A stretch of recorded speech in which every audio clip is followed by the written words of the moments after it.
দর্শক, আমি এই মুহূর্তে একটি পেট্রোল পাম্পে অবস্থান করতেছি। এটা মুগদা বিশ্ব রোড এলাকায় অবস্থিত। তো আমি আপনাদেরকে দেখানোর চেষ্টা করতেছি যে এখানে জ্বালানি নেওয়ার জন্য দীর্ঘ সারি আমরা দেখতে পাচ্ছি। বিশেষ করে মোটরসাইকেল, বাইক, অনেক লম্বা সিরিয়াল লক্ষ্য করা যাচ্ছে। সাথে সাথে প্রাইভেট কার সহ অন্যান্য যানবাহনও এখানে আমরা দেখতে পাচ্ছি। তো আমরা যেমনটি দেখতে পাচ্ছি যে এখানে এখন পর্যন্ত পর্যাপ্ত তেল তারা দিতে পারতেছে না। তো আমি একজন বাইক চালকের সঙ্গে কথা বলার চেষ্টা করতেছি। ভাই, আপনারা কি পর্যাপ্ত তেল পাচ্ছেন? না, আমরা এখনো তো পর্যাপ্ত পাচ্ছি না। আমরা আসলে আপনি কি কয়টা পাম্প ঘুরে এখানে আসছেন? 2টা পাম্প ঘুরে এখানে আসছি। দুইটা পাম্পে কি একদম তেল আপনারা পান না? না না, বড় সিরিয়াল, এই জন্য এখানে চলে আসছি। আচ্ছা, সিরিয়াল ছিল, অনেক লম্বা সিরিয়াল। তো এখানে আসছেন, এখানে কত টাকার ওরা দিচ্ছে? দেখি এখন সামনে যায়, দেখি কি বলে, এখন তো বুঝতে পারতেছি না। 300 টাকা দেয়। 300 টাকা করে দিচ্ছি।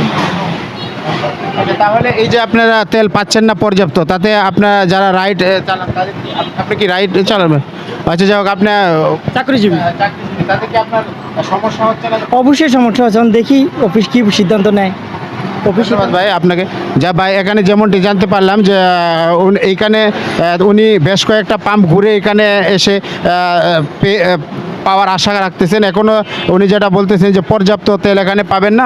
এখান থেকে তিনি সর্বোচ্চ 300 টাকার তেল নিতে পারবেন।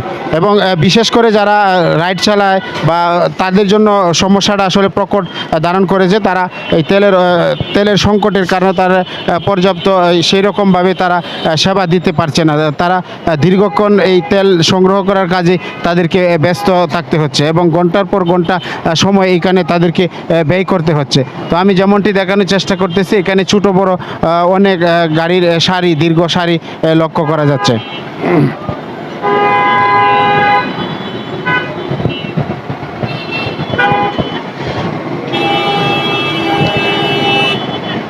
তো দর্শক, আমি যেমনটি দেখানোর চেষ্টা করতেছিলাম যে এখানে বিশেষ করে যারা রাইড চালা তাদেরকে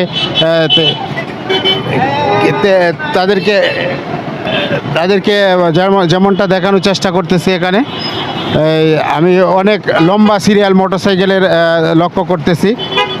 তো আসলে সরকার থেকে যেটা বলা হয়েছিল যে এখন থেকে আর তেলের কোনো বাধ্যবাধকতা থাকবে না, মানে যে যতটুকু চাই ততটুকু পরিমাণ পাম্পগুলো দিতে পারবে। কিন্তু পাম্প মালিকদের সঙ্গে কথা বলে যেমনটি জানতে পারলাম যে আসলে তাদের পর্যাপ্ত তেল সরবরাহ না থাকার কারণেই তারা পর্যাপ্ত চাহিদা মতো তারা যানবাহনের চালকদেরকে তারা তেল দিতে পারছে না।